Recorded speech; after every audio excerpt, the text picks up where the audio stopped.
Welcome back to Forza Horizon 5. This is the Meyers Manx 2.0, and it's the newest car in FH5. And today, we're gonna unlock it, customize it, give it a go, and I'm gonna tell you why I love this car so much. All we have to do to unlock the thing is get 20 points in the autumn season, so it should be pretty simple. Before that, though, Forzathon shop, hello! The Holden Maloo drift car and the Hot Wheels Nash Metropolitan. We finally have good cars. Let's go and unlock the Meyers Manx. It should take us like 5 minutes. So this is it. This is the Meyers Manx 2.0 EV. It's got 200 horsepower, 240 foot-pounds of torque.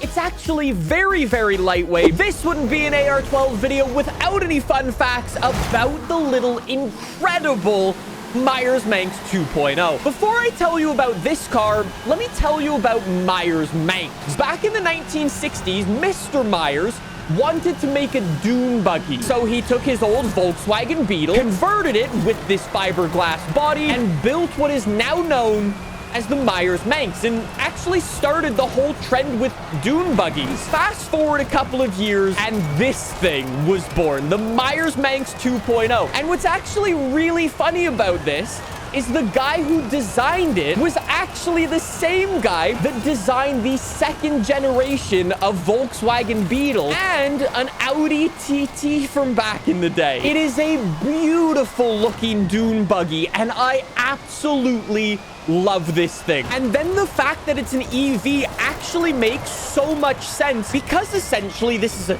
toy, and most of the time you're just going to be cocking around with it. You don't need the world's biggest battery. You don't need 600 miles of range. You can actually get this thing with only 150 miles of range. I think it is an absolutely incredible vehicle. Except for one thing, they are extremely expensive. One of these things will run you over $70,000 American. And when you go back to what I said about how it's essentially a toy and most of the time you will be cocking around in it, that's a little bit expensive.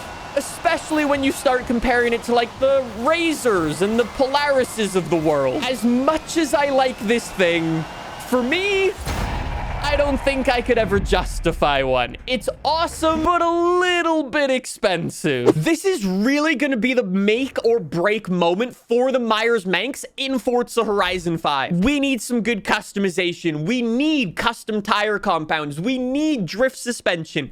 We need all-wheel drive swaps. Motor and battery. We can upgrade the motor and battery to build 260 horsepower. There is no all-wheel drive swap for this thing. We do have aero options, so we can swap on more headlight and a rear wing. Hey, nice! That's not really a rear wing, but it's pretty cool. We've got street tires, sport tires, Horizon semi-slicks, all of the deal. Why don't I do completely the opposite thing that this was built for? Why don't I go full racing slicks? That actually doesn't raise the PI that much, all things considered. And then let's go for some thick tires in the rear. That doesn't change the PI at all. The fronts do, unfortunately, but I think that'll be fine. Wait, how big could I make the wheels? I like it. Then we can do our drivetrain, upgrade the drive shaft and the differential. No gearbox options. Okay. We have brakes that we can add on. Look at the size of those. We have sport suspension, race suspension. Really? Race suspension it is? I have a feeling drifting going to be rather difficult. Anti-roll bars in the front and rear, and finally some weight reduction. 116 pounds removed. AKA, you told your passenger to walk.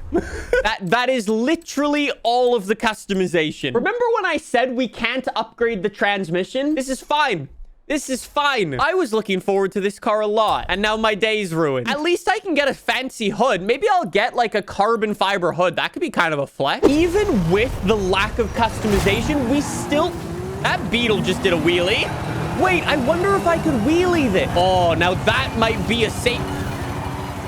What in the world? I don't understand why some of these choices are made for car customization in this game. Because if I'm Meyers Manx and I'm licensing the car to Forza Horizon 5, I want players to use my car as much as possible because it's genuinely just free advertising, right? If I'm CEO of Ford, I will give you every single model of Ford ever made. However, you must give all of the cars good customization. We will also sneakily pay you under the table to make one of our cars incredibly OP, so people have to use it. They don't actually do that. No, chat. I'm not trying to start a conspiracy about car manufacturers paying developers to make their cars OP. All I'm saying, okay, is I wish there was more customization for these cars, and if I was a car like maker, I would encourage game developers to include the cars and make them as good for the players as they could be, so people are just using them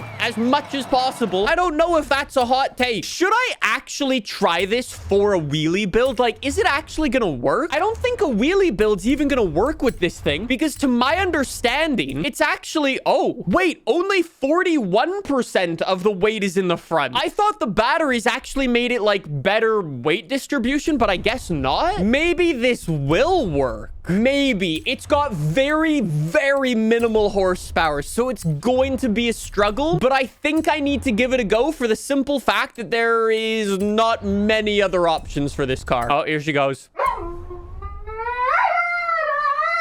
I know, I'm disappointed in the new car too. If the Meyers Manx can do a wheelie, it's a W. If it cannot do a wheelie, it's an L. 3, 2, 1... No way! No way! Yo, that might be one of the best wheelie cars in the game! That's mental! No shot! What a view! Yo, it wheelies off-road! Bro, if it didn't have that bash bar on the rear, it would actually be able to wheelie down the entire drag strip. It's just anytime that bash bar hits the ground, it kind of makes us break traction. That's crazy. I am thoroughly impressed with the wheelie build. I guess we should try to go off-road. I don't even know if an off-road tune's gonna do very well, but I guess I'll put a roof on and chunky tires. I guess I'll get some rally suspension, considering we don't have any drift suspension. Wait, chat, I've just realized the problem with this car. You can't even use this thing. It doesn't have horsepower upgrades, like, sufficient enough to get you anywhere near to the top of the class. I know it might sound unrealistic, but imagine if this had a Rimac motor swap, or actually even like a Porsche Taycan motor, or like the Mission R motor. Those would have been so much fun. I don't have gears. I actually don't have gear ratios. I cannot race. I think this might be one of the coolest, worst cars in Forza Horizon 5. Like, if you're on a racetrack with any amount of straight lines, you're just gonna lose. For a car that I was so looking forward to, it's such a letdown. And I think that's what makes it worse. There's gonna be people in the comments of this video saying, Nick, why would you want a Mission R swap of Meyers Manx? That's unrealistic. Is jumping an F-150 off of side of a volcano and having it still drivable also realistic? No, everyone's gone. I can't compete. What an absolute L.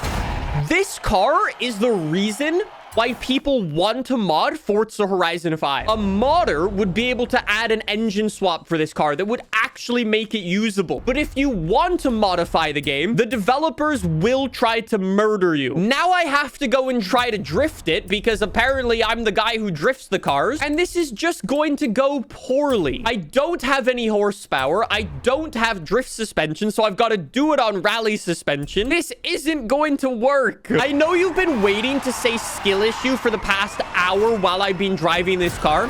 You will get that opportunity now. I hope you're ready. You know, it's actually working better than I expected. I guess because it's so lightweight. Meyers Manx through the final corner. You know what? It is actually working better than I thought it would. Like, I was kind of expecting to spin out on the first corner. It's just depressing that it doesn't have good customization. I hope the developers address it. Fingers crossed.